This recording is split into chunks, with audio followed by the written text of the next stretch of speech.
Hey everyone, welcome to News to Astonish, where we discuss comics, movies, games, and more. And today I'm going to be reviewing Secret Empire number 3. Now, Secret Empire number 3 is a really good comic. I've been reading the Secret Empire series, and if you want to check out my reviews for 0 through 2, you can go ahead and do so after this video. So with Secret Empire number 3, we follow up with the ending of Secret Empire number 2, where we are introduced to a mysterious second Captain America, aka Steve Rogers. Yep, that's right.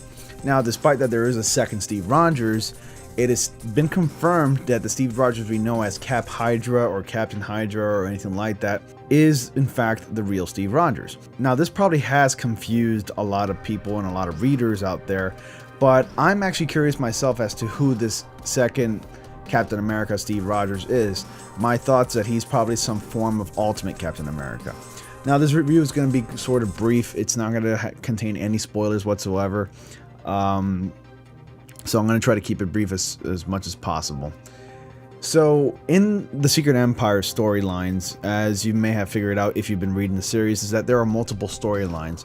And sometimes, for some viewers, that can be a little bit overbearing and, overwhelming because, oh my god, there's a storyline here going on with Natasha Romanoff, and there's a storyline here going on with Amadeus Cho the Hulk, there's a storyline going on with Captain America, and there's a storyline going on with Ant-Man and Spider-Man and stuff like that, and it's just all over the place. And it's a bombardment of storylines, and it's a little hard to keep track, honestly, in my opinion. But I had fun reading these storylines because I felt that I was really invested in these characters. There are some things that kind of like bothered me here and there. Like, for example, Sam Wilson's Captain America stopped being Captain America and he has no interest in helping the resistance and fighting this war. And that kind of bothered me because he took on the mantle of an important figure, Captain America, and he's supposed to be everything that represents America and for justice and freedom and everything like that. And he's just cooped up in this bar in the middle of nowhere, just drinking throughout his days, and he's just having no interest in helping anybody. You got Natasha Romanoff training the Champions, which is, by the way, I hear it's a really good comic, The Champions. I haven't read any of the Champions comics. I'm interested to see who they are and what their series is like right now. But right now, Natasha's busy training the Champions and for this war. The Champions consist of like several heroes, including Amadeus Cho and Spider-Man and some other people. Basically, Natasha's trying to train them to be better. I mean, they already know how to fight and everything, but Natasha's trying to help them become, I guess, better spies and ninjas and stuff like that. It's really cool. I like it. And then you have this storyline with Steve Rogers, which is not focused too much in this issue, but it does come back after going through like several other storylines. You got this one with Mr. Myers, who was this Boomerang character. I forgot his name right now.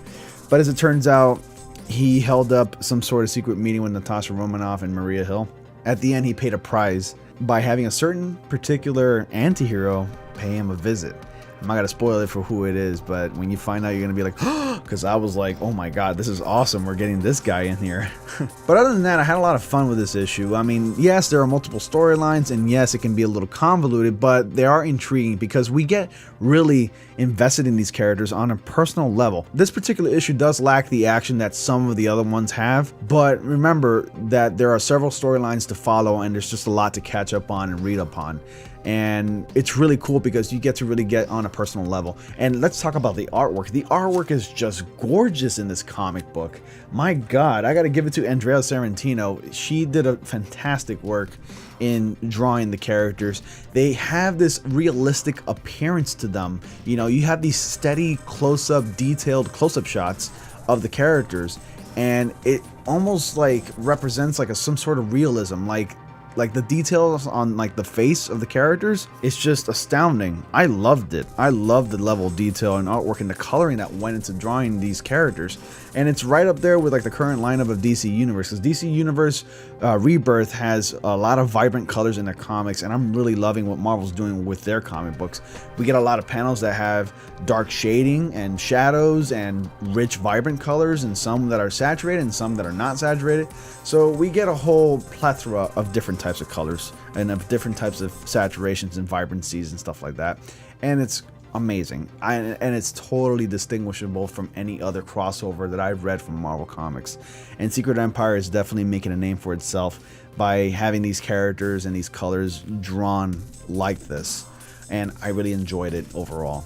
I'm going to give Secret Empire number 3, 4 out of 5 stars. Guys, if you enjoyed that review, please be sure to hit that like button, subscribe for more, follow me on social media, and be sure to check out my other reviews of Secret Empires 0 through number 2.